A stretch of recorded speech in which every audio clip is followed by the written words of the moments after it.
Beaucoup aimeraient bien avoir des abdominaux qui ressemblent à ça. On appelle ça le six-pack en anglais. Et donc la plupart des gens pensent que pour avoir des abdos aussi visibles que ça, ou ne serait-ce qu'un petit peu visibles, alors il faut travailler dur, faire beaucoup de mouvements, d'exercices abdominaux pour arriver à un tel résultat. Et d'ailleurs, c'est pour ça qu'on voit beaucoup d'appareils qui ressemblent vraiment à des appareils de torture pour se muscler les abdominaux.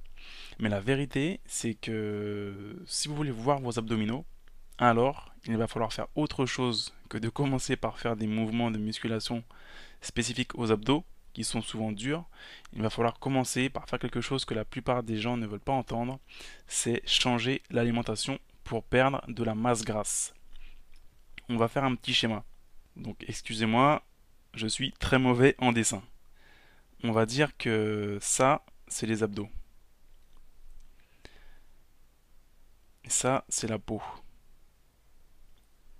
Et ici, c'est la graisse. Donc, vous avez beau travailler autant que vous voulez vos abdominaux en les faisant grossir davantage, tant que vous aurez cette graisse ici, et ben ces abdos-là ne seront pas visibles en fait. Donc, ce qu'il faut faire, c'est commencer par réduire cette masse grasse.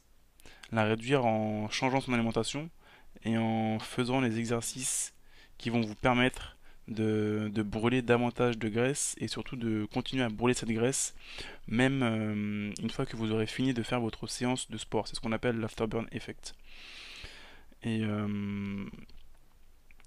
si vous faites ça, ce qui va se passer, c'est que effectivement, la peau sera beaucoup plus proche des abdos et là vous allez commencer à voir les abdos qui sont visibles. Pour un homme, il faut en moyenne, ça dépend de la morphologie, 10% de masse grasse pour commencer à bien voir les abdominaux. Pour une femme, je crois que c'est de l'ordre de 18% pour avoir un ventre très plat, ferme, et où on commence également à voir les abdominaux. Donc voilà, ça sert à rien de travailler comme un forcené sur les abdos, à faire des crunchs, à faire des mouvements sur le sol, à faire des mouvements avec des appareils de musculation. Il faut tout simplement commencer par baisser son taux de masse grasse. Et là, automatiquement, vous allez commencer à voir les abdos. Surtout que quand vous faites du sport de la bonne manière, avec notamment des séances de HIIT, et ben vous allez travailler vos abdominaux. Si vous faites des bons mouvements aussi du type, par exemple, deadlift, il s'agit en fait de soulever la barre, une barre au sol, tout en gardant le dos droit. Ben, vous allez également travailler les abdominaux. Les abdominaux, c'est vraiment le corps et les abdos travaillent tout le temps.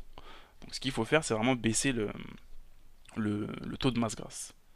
Et voilà, donc la personne sur la photo là, je pense que on voit clairement qu'elle n'a pas des abdos surdéveloppés. C'est juste que c'est une personne qui est assez sec, qui a un taux de masse grasse assez faible, probablement autour de 10%. Donc il faut vraiment commencer par ça pour, voilà, pour sécher et pour avoir les abdos dont vous rêvez. Car c'est clair que avoir un taux de masse grasse permet donc d'avoir des abdos visibles et des muscles saillants. Mais ça, c'est juste pour le côté esthétique. Il y a quelque chose qui est bien plus important que ça, c'est que le fait d'avoir un taux de masse grasse faible ou normal, ça permet de prévenir des problèmes cardiovasculaires, des problèmes de cancer et également des problèmes de diabète. Puisque avoir trop de masse grasse, être en surpoids, voilà, ça pose des problèmes à ce niveau-là surtout. Ce n'est pas que disgracieux.